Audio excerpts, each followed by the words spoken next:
안녕하세요. 스포츠 분석 천교수입니다. 저희 채널을 방문해 주셔서 감사합니다. 이번 회차 천교수 가족방 적중 내역입니다. 적중하신 분들 모두 축하드리며 오늘의 경기 분석도 재밌게 시청하시고 유익한 정보 얻어가시기 바랍니다. 천교수 가족방 입장은 영상 하단 고정 댓글을 통해 입장 가능합니다. 그럼 오늘의 경기 분석 시작하겠습니다. 8월 9일 K리그와 축구올림픽 4경기 분석 시작하겠습니다. 첫 번째로 전북현대 대 광주FC 경기 알아보겠습니다. 먼저 전북이 대체로 광주를 상대로는 매우 강했던 팀이다. 지난 5번의 대결에서 광주를 상대로 모두 승리를 거두는 등 광주의 천적이라고 할 수 있을 정도다. 일단 전북이 공격적인 팀이라서 광주를 상대로 상성이 썩 좋지 못할 것 같지만 사실 전북은 광주를 상대로는 아주 조심스러운 운영을 선호하는 편이다. 최근 4번의 대결에서도 수비적인 위기 자체는 있었지만 점유율이 50%를 넘은 매치는 하나도 없었고 결과도 전승으로 좋았다. 이어서 광주가 공격성이 뚜렷하지 않은 팀을 상대로 약한 이유는 명확하다. 상대가 공격을 위해서 압박하는 것을 저격해서 빠르게 이어가는 것을 선호하기 때문이다. 따라서 전북이 플랜 A인 주도하는 스타일을 벌인 상황에서는 광주가 상당히 아쉬운 흐름을 이어가는 것이라고 할 수 있을 것 같다. 따라서 전북이 하위 스플릿에서 벗어나기 위해서 꽤 조심스러운 운영을 한다면 전북의 수비적인 뎁스가 아쉽다는 것을 감안해도 광주가 고전할 여지는 있다. 전체적으로 광주를 상대하는 시점에서는 크게 전북이 무리한 운영을 하는 것 같지는 않은 상황이다. 결국 수비와 역습이라는 키워드에 약한 광주 입장에서는 상대가 끌려나오지 않아주는 현재 대진 자체가 달가운 상황은 아니다. 현재 전북이 상당히 광주 상대로는 강세이기도 하다. 이번 경기 전북현대 승을 추천합니다. 핸디 언어버 및 최종 조합은 고정 댓글 링크를 통해 가족방에서 확인해주세요. 두 번째로 김천 상무대 강원FC 경기 알아보겠습니다. 먼저 김천은 강원을 상대로도 상당히 강한 편이다. 올 시즌 K리그에서 2번을 만났는데 모두 승리를 거두면서 이전 2승을 가져가고 있다.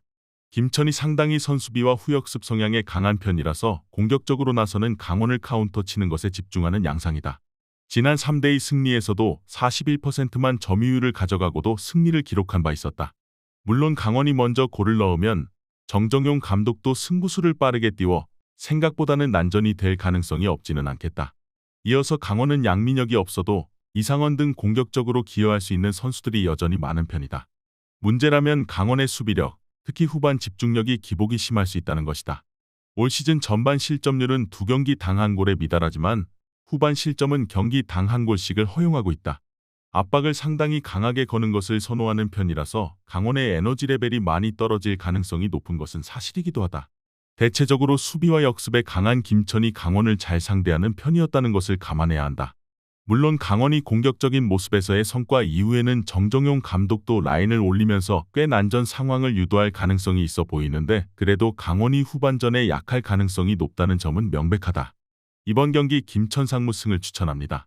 핸디 언어버 및 최종 조합은 고정 댓글 링크를 통해 가족방에서 확인해주세요.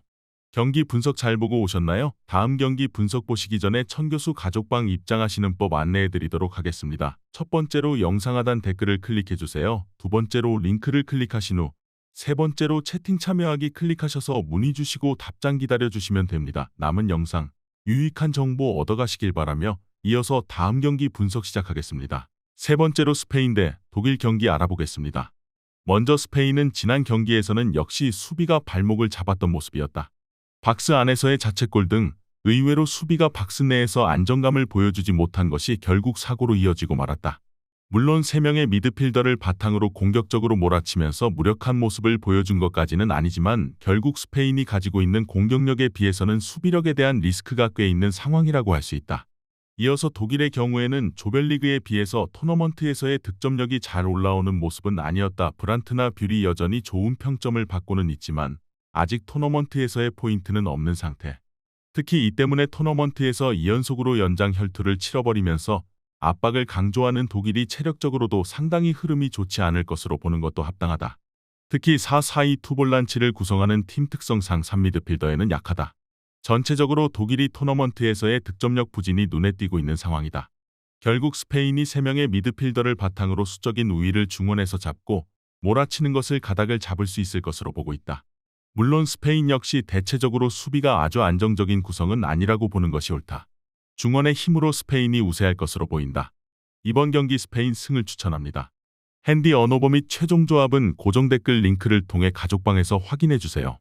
마지막으로 프랑스 대 스페인 경기 알아보겠습니다. 먼저 프랑스는 스페인을 상대로는 안정감을 1차적으로 생각할 수도 있다. 전체적으로 공격진이 역습 상황에서도 제법 성과를 내고 있고 이를 이용해서 8강전에서는 아르헨티나 상대로 실리를 챙기는 성향으로 1대0 신승을 기록하기도 했다. 아무래도 스페인을 상대로는 맞불 양상으로 가는 것은 좀 부담스럽고 공격진의 활약이 결정적이어서 그렇지 수비 라인에서도 바데 위주의 센터백 라인이 상당히 폼이 좋은 편이다. 이어서 스페인의 문제라면 결국 수비력이라고 할 수 있다. 사실 유일하게 무실점을 기록했던 일본전에서도 수비적으로는 불안한 장면이 없지 않았다. 70% 남짓의 점유율을 가지고 가는 상황에서도 결국 높은 라인의 리스크를 극복하지 못하는 것이 아쉬울 따름이라고 하겠다. 고메스 등 공격진이 상대 낮은 라인을 돌파하는 능력치가 확고한 것은 사실이지만 토너먼트에서는 한 골의 수비적인 역량도 중요하다. 전체적으로 공격진의 뎁스가 비슷한 형국이기는 하나 수비력에서는 차이가 큰 편이다. 특히 실리적인 접근이라는 요소는 프랑스가 충분히 이용해볼 여지가 있을 것으로 보인다.